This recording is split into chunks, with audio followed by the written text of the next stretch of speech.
Saint-Etienne strike in extra time to return to Ligue 1.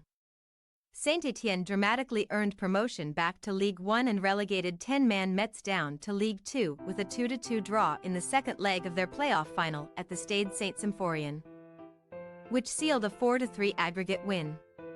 Arriving back on home soil needing to make up a 2-1 deficit from the first leg, Metz made a rod for their own back inside the opening 5 minutes as Pape Diallo saw red.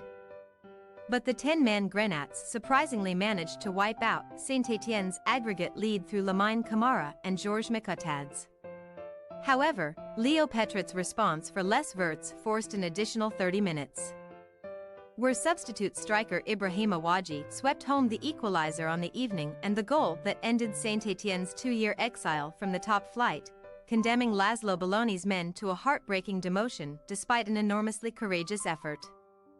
Needing to go gung-ho in their bid to right their first leg wrongs, the last thing on Belloni's bingo card would have been losing an attacker inside the opening 5 minutes, but that is exactly what transpired for Les Grenats. Left-winger Diallo caught Denis Apia with an atrociously high tackle, and after the referee checked the monitor and saw the Metz man's studs connect with the right-back's thigh, he had no option but to brandish the red card. A Saint-Etienne onslaught was seemingly imminent, but Metz instead managed to rise up in the face of adversity and went ahead in the 17th minute, losing his marker and tapping in from Mathieu Eudel's cutback into the 6-yard box. Valiant Metz effort in vain as Saint-Etienne returned to big time.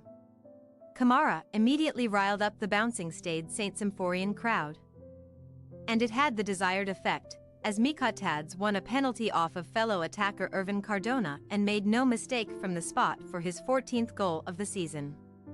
As admirable as Metz's efforts were, they were only ahead on aggregate for all of 10 minutes, as a Saint-Etienne corner was headed onto the back post, where Petrat caught his marker napping and finished clinically with a side-footed volley.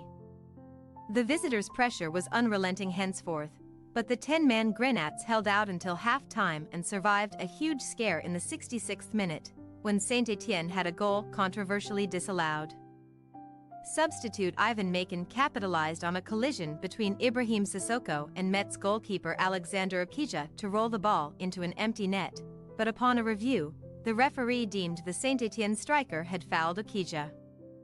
Olivier Dallaglio's side failed to make their numerical advantage count before the full-time whistle blew, and a couple of chances passed both teams by in the first half of extra time, where extreme fatigue was prevalent.